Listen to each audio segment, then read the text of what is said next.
Upon returning home after my father-in-law's funeral, my mother-in-law and I were shocked to find my husband with a young woman. Please renounce your inheritance. He demanded, still in mourning attire and already discussing the inheritance. And with a new bride, is this his affair partner? There's no way this can be forgiven. My name is Emily. I'm a 52-year-old housewife. My husband Liam, who is 4 years older, works as the vice president of our family-owned company. We used to live with his parents, while supporting my busy husband. I've been helping out with our parents-in-law for years. My father-in-law is the company's president. As he's aged, his health has become more fragile due to his chronic illness. I expressed my concerns about his health to my husband. He's been getting tired easily lately. His appetite has decreased, so we shouldn't push him too hard. Yeah, you're right. Dad's getting older, and it's about time for him to retire. That's a relief. But I imagine your dad, having been a workaholic, might feel lonely. It can't be helped. I'll be taking over as the next president, so I'll be even busier. My father-in-law retired, and my husband became the president. I talked to my mother-in-law about making our home more accessible for my ailing father-in-law. I want to make sure Richard feels comfortable and relaxed. That's a good idea. This house is grand, but with its old interior, it's becoming less livable as he ages. Our in-laws' home is a well-known mansion in the neighborhood. However, the layout remained outdated. So we made it accessible and equipped it with the latest household appliances under my mother-in-law's direction. If we have all these convenient appliances, I might lose my job as a housewife. I wanted to reduce your household chores. We should use convenient tools. Thank you. With household chores easier now, I'll take care of Richard even more. Oh dear. At this rate, your workload won't decrease anytime soon. My father-in-law appreciated the changes made to our home. The room has become quite splendid. The floors are easier to walk on. The windows are larger. It's like living in luxury for my final years. Don't talk like it's the end.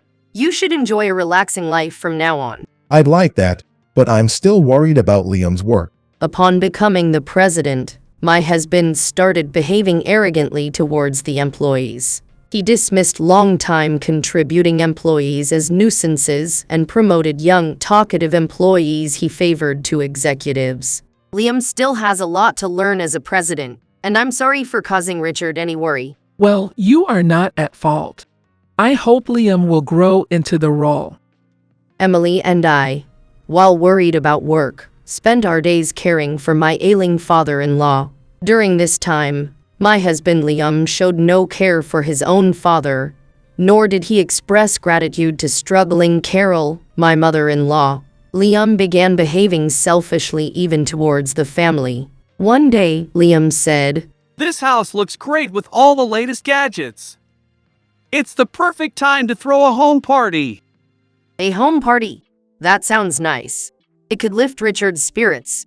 Let's invite a few close friends." What are you talking about? I'm inviting my new colleagues. Showing off our fancy house will boost my reputation. What? But this house is for Richard's recovery. Inviting strangers is not appropriate. Hey, do you want to interfere with my work? Do you think I'm okay with everyone disrespecting me as the company president? I couldn't say anything in response to his words. I discussed it with Carol. Well, if Liam wants that, all right, I'll let Richard know. I'll help too, so let it be. I'll handle the preparations and clean up alone. I don't want to bother you, Carol. It's okay.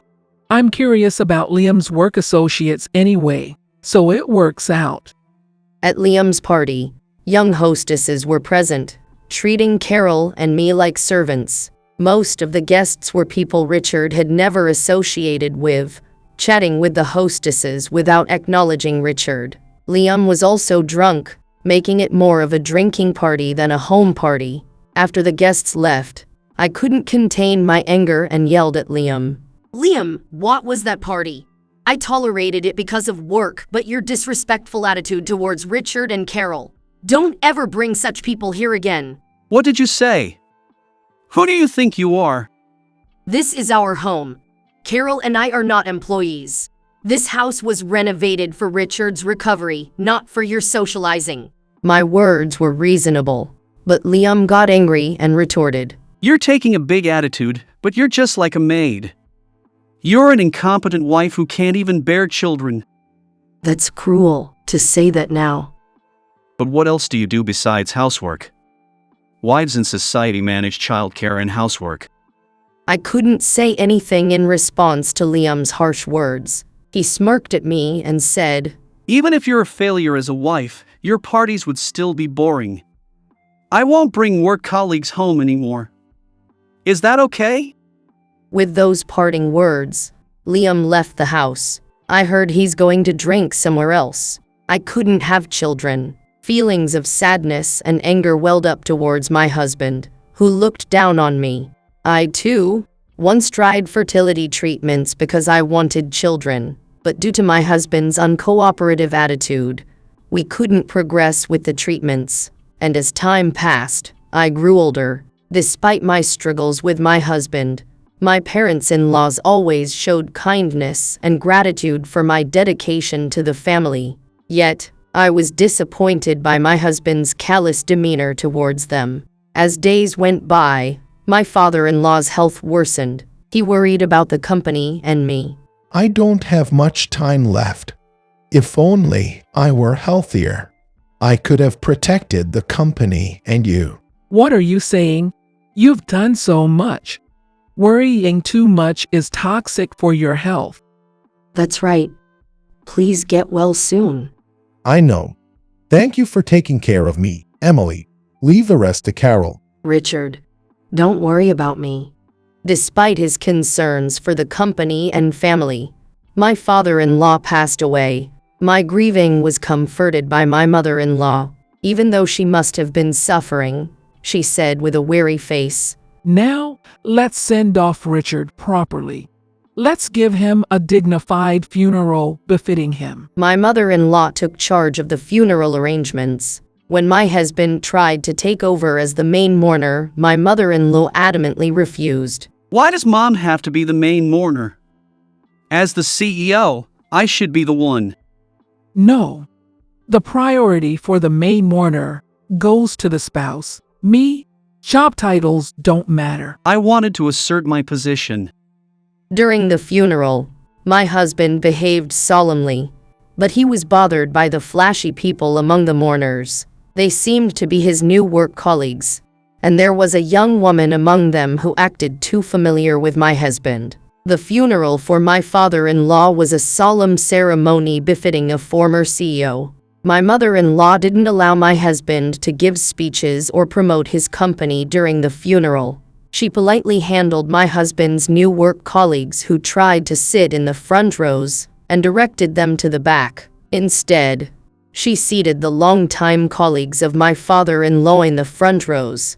My mother-in-law, in her impeccable mourning attire, was the epitome of a perfect main mourner. The funeral staff faithfully followed my mother-in-law's instructions and completely ignored my husband's attempts to interfere with the finances. I was surprised to see my usually modest and quiet mother-in-law taking charge of the funeral with such a dignified demeanor that she overwhelmed everyone around her. After the funeral, we returned home. My husband came back a little late, and he brought a guest with him. It was that overly familiar woman I had noticed at the funeral.